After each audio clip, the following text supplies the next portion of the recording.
It's not that deep. Sensitivity. Nowadays, we're living in a time where nobody can really take an opinion just as easily as they once could, probably in the 50s or 60s or the 70s, minus racism. We live in a time now where everybody can be so easily affected by what you post online or what you say about people or just what your ideas are, to the point where it's like we can't even really fully be comfortable just being ourselves. Well, that's a lie. You can't be comfortable being yourself, but it's just somebody's going to be offended by what you deem as funny or what you deem as, your own personal preference. What I'm mainly talking about is like memes on Twitter, comedians doing stand-ups, rappers doing their diss tracks and all that. People can find some way to get offended by all of these things when people are either just A, doing their job, or B, just trying to lighten the mood up, have some entertainment. Now, before we get into this any deeper, I just want to let it be known that I'm a very sarcastic person. I laugh at people falling downstairs. I laugh at people getting cursed out. I laugh at people dropping their food on the ground. It's funny to me. It's this little sprinkle of comedy that comes in the day, And I get this type of sarcasm mainly from my family, since we're all sarcastic individuals. We're a sarcastic clan, if you will. Like a couple years ago, me, my mom, and my brother were talking about Rodney King.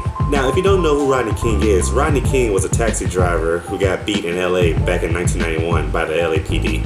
His beating by the police officers led to the 1992 LA riots. So around that time, it was a very high-profile topic and very sensitive in some aspect. Fast forward to 2012, he's on Oprah's Super Soul Sunday, and me, my mom, and my brother watching, and we realize that he's in a really nice house. So we see the house, and we're just wondering, well, dang, Rodney, how you getting all this money? Just pay for this. And that's when my aunt told us that he was actually awarded some money after, his beating back in the 90s. So, like I said, me and my brother were very impressed by the house that Rodney was staying in. So my aunt came in later and told us, well, if you want a house like that, how much are you willing to get paid for an ass whooping? So, with me being approached with the question, and thinking that Rodney King did get paid $3.2 million, I said he healed up nicely. So yes, I would take a beating for $3.2 million. We all thought it was funny, kiki ha-ha in it. Now, that's in my family. That's in our own closed quarters. If that conversation was to be taken somewhere like Twitter or a Walmart parking lot, there might be a different, reaction to it. In today's age, people really get offended by stuff that really doesn't even affect. So like I said, if I was to say that in public, or like I am now on this video camera, there'd probably be some people with some reactions thinking, you're a terrible person, Cahlen. But I'm honestly not. I think the thing is, that's just how I find my humor. You can make a joke out of anything nowadays. Not everything should be taken as a joke, but some things you can make a little bit light of it. Shoot, TV shows like In Living Color and the Jamie Foxx show made fun of Rodney King while it was happening. Now going on to more current events, let's use Dave Chappelle as an example. Last year, Dave Chappelle in one of his stand-ups got some flack for talking about the LGBTQ community. In the stand-up, he made a joke referring to transgender people. Now, with the transgender community gaining a lot of prominence within the last couple years, it can be understood how some people can take offense to the jokes. However, to a guy like me, Dave is doing his job. He's a comedian, and he jokes about a lot of things. And that's one of the ethical problems with comedy. Sometimes you gotta wonder, what is too far? When is the line not to be crossed? The general consensus is wives, mothers, and children are offline. Comedians make jokes about different communities all the time. There's jokes about black people, there's jokes about white people, Asians, Hispanics. So in that case, nobody's really trying to make fun of these communities and stuff. Everybody should get accepted. But with that acceptance, you're gonna have to accept these jokes as well. Last year, Drake released a single called Two Birds, One Stone. In this song, he was talking about Pusha T and this rapper Kid Cudi.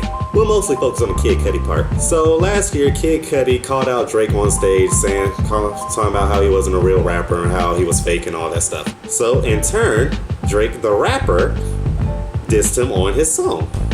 Now, it's a known fact in the rap community that Kid Cudi does drugs. Also, at that time, he just checked into a mental health institution. So, Drake using it as fuel, he said the following: "You stay zanned and perked up, so when reality set in, you don't gotta face it." Then at the end of the song, he says, "Look what happens soon as you talk to me crazy. Is you crazy?" You can't call people crazy now.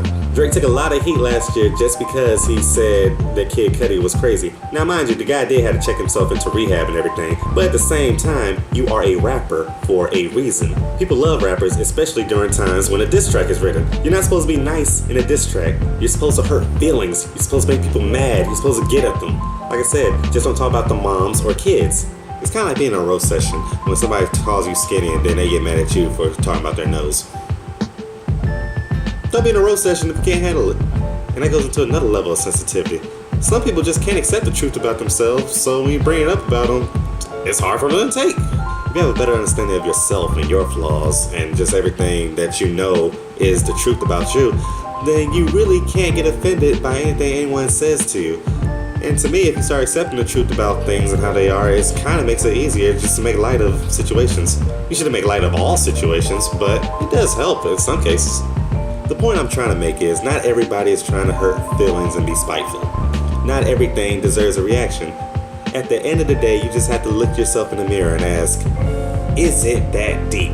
That's probably why we have so many bans nowadays, but that's a video for a later day.